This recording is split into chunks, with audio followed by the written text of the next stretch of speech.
Hi friends, రైతన్న ఛానల్కు స్వాగతం. ఏపీ రైతులకు శుభవార్త, 20,000పై కీలక అప్డేట్. అదేందనేది వీడియోలు తెలుసుకుందాం. ఇప్పటి వరకు మన ఛానల్ని సబ్స్క్రైబ్ చేయకపోతే సబ్స్క్రైబ్ చేయండి, లైక్ చేయండి, షేర్ చేయండి, కామెంట్ చేయండి. రైతు సంక్షేమమే దైవంగా కేంద్ర రాష్ట్ర ప్రభుత్వాలు ఎన్నో పథకాలు అమలు చేస్తూ అన్నదాతలకు అండగా నిలుస్తున్నాయి.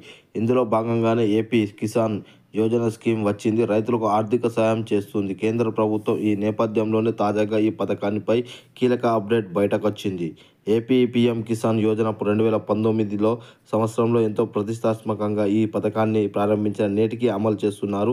అయితే ఈ పథకానికి అమలు చేసే ప్రభుత్వం కొన్ని కండిషన్స్ పెట్టింది. గవర్నమెంట్ కొన్ని ప్రత్యేక కారణాలు ఉంటే వారు పీఎం కిసాన్ యోజన పథకానికి అనర్హులని ప్రభుత్వం చెబుతుంది. ఈ పథకంకి రైతులకు పంట సాయంగా సంవత్సరానికి 6,000 రూపాయలు అది ఇస్తున్న 6,000 రూపాయలకు మొత్తం 3 విడతల్లో రైతు అకౌంట్లోకి జమ చేస్తున్నారు వస్తుంది.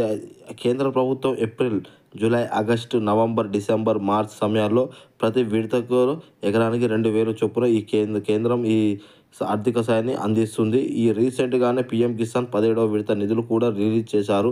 ప్రధాని మోదీ 18 జూన్ 2024 తేదీన రైతుల ఖాతాలోకి ఈ డబ్బులు జమ అయింది. ఈ పథకం భాగంగా మొత్తం 9 కోట్ల మంది రైతులకు లబ్ధి పొందుతున్నట్లు కేంద్ర ప్రభుత్వం వెల్లడించింది.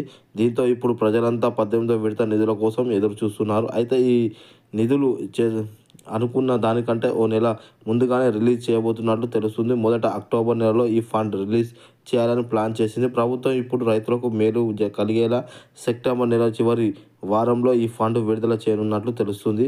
కాగా 18వ విడత ప్రయోజనం పొందాలంటే రైతులు తప్పనిసరిగా చేయాల్సిన పని ఈకేవైసీ అప్డేట్. ఇందుకోసం పీఎం కిసాన్ ఈకేవైసీ కోసం పీఎం కిసాన్ అధికార పోస్టల్ పీఎం కిసాన్ గౌట్ ఇన్లోకి వెళ్ళి ఫార్మర్ కార్నర్లో ఉన్న ఈ న్యూ ఫార్మర్స్ రిజిస్ట్రేషన్ చేయండి. అక్కడ మీకు ఆధార్ నెంబర్, ఫోన్ నెంబర్, భూమికి సంబంధించిన వివరాలు, పూర్తి సమాచారం ఎంటర్ చేయాలి.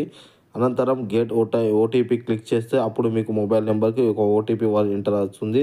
రిజిస్ట్రేషన్ కోసం ప్రొసీడ్ కావాలి. బ్యాంక్ అకౌంట్ వివరాలు సరిగ్గా ఎంటర్ చేయాలి. అలాగే వ్యక్తిగత వివరాలు ఆధార్తో ఉన్నట్లు తప్పులు లేకుండా ఎంటర్ చేయాలి. ఆ తర్వాత సబ్మిట్ చేస్తే సరిపోతుంది. ఆధార్ వెరిఫికేషన్ సక్సెస్ అని వస్తుంది. అప్పుడు మీరు పని పూర్తయినట్టు. ఒకవేళ పీఎం కిసాన్ డబ్బులు అందట్లేనైతే PM Kisan Yojana help line కింద చేసుకోవచ్చు. ఇప్పటి వరకు మన ఛానల్ని సబ్స్క్రైబ్ చేయకపోతే సబ్స్క్రైబ్ చేయండి, లైక్ చేయండి, షేర్ చేయండి, కామెంట్ చేయండి. జై జవాన్, జై